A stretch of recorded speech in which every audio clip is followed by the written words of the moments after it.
Hello hello dear students, अभी हम कर रहे हैं 10th class R D Sharma math exercise 1.2 real number. Chapter का नाम है क्वेश्चन नंबर 2 का। जो इस एक्सरसाइज का क्वेश्चन नंबर 2 का सेकंड और थर्ड पार्ट इस वीडियो में करेंगे।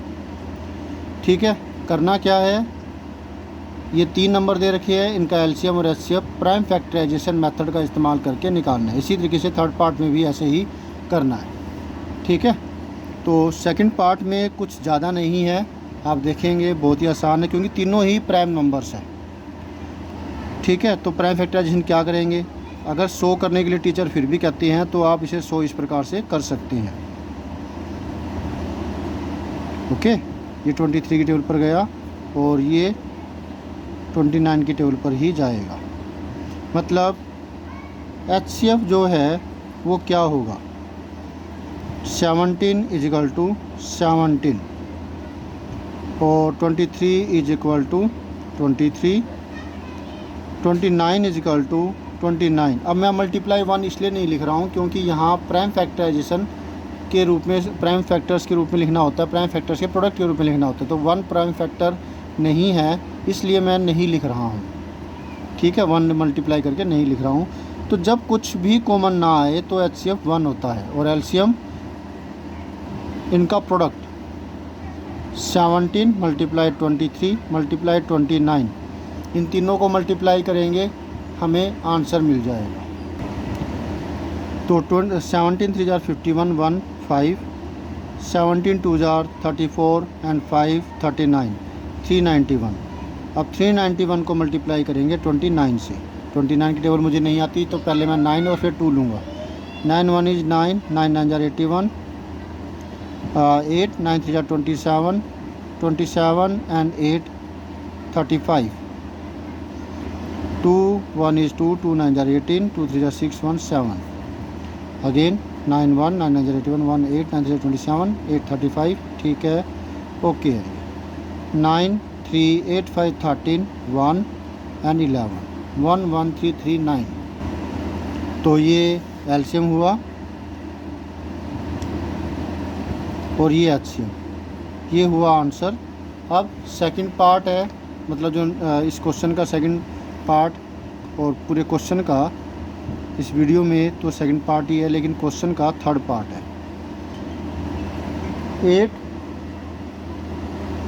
9 एंड 25 इनका निकालना है। प्राइम फैक्टराइजेशन निकालेंगे पहले, फिर एलसीएम और एचसीएफ निकल जाएगा। 8 मतलब 2 4 जार 8, 2 2 जार 4, 2 1 ईच। तो 8 इज इक्वल टू हुआ 2 मल्टीप्लाई, मतलब 3 बार आ गया तो 2 रिस पावर 3 कर देते हैं सिंपल। ठीक है, और नेक्स्ट है 9, 3 2 टाइम्स आएगा तो 9 is equal to 3 raised power 2। Next है 25, ये होता है 5 रेस्ट पावर 2। तो 5 2 बार आएगा, 5 5 जार 25, फिर अगेन 5 से करेंगे तो 1 आया है यहाँ पर। 25 is equal to 5 raised power 2। अब एचसीएफ निकालें तो कुछ भी कॉमन नहीं है, यहाँ पर 2 है, यहाँ पर 3 है, यहाँ पर 5 है, कुछ भी कॉमन नहीं है। इसका मतलब एचसीएफ 1 हुआ। और एलसीएम अगेन वही बात रहेगी क्योंकि कुछ भी, जब कभी एचसीएफ 1 हो तो जितने नंबर्स है उनका प्रोडक्ट ही एलसीएम होगा, ये एक फैक्ट है। तो फ़िलहाल यहाँ हमें क्या है, सारे टाइप के फैक्टर्स लेने हैं, प्राइम फैक्टर्स 2 3 और 5, 3 टाइप के आए हैं और इनकी सबसे बड़ी पावर लेते हैं। फ़िलहाल यहाँ पर 3 है तो 3 लिखेंगे, 2 है तो 2 लिखेंगे एंड 2 है तो 2 लिखेंगे। यहाँ नहीं है 3, इसका मतलब 3 की पावर 0 है, 5 की पावर 0 है। ठीक है, तो सिंपल जब कभी कोई और नंबर ना हो तो जो पावर दे रखी है वही मैक्सिमम पावर होगी। तो यहाँ पर 2 की पावर 3, 3 की पावर 2, 5 की पावर 2। सीधे सी बात अगर कहें तो 8 9 एंड 25, 25 8 जार 1000 होता है, राइट? 1000 नहीं होता, 200 होता है। ओके, 125 8 जार 1000 होता है। तो 20 अगर देखें तो 25 8 जार 200 हो गया और मल्टीप्लाई में 9, 200 मल्टीप्लाई 9, 9 2 जार 18, 1800। ये एलसीएम हो गया।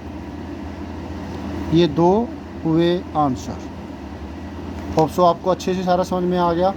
तो ये एक अलग टाइप के क्वेश्चंस थे, ये प्राइम नंबर्स थे, फिर भी HCF मतलब यहाँ तो HCF 1 आया, लेकिन ये प्राइम नंबर्स नहीं थे जो दे रखे थे, कंपोजिट नंबर्स थे, लेकिन फिर भी HCF 1 आया। क्यों? क्योंकि कुछ भी कॉमन था ही नहीं।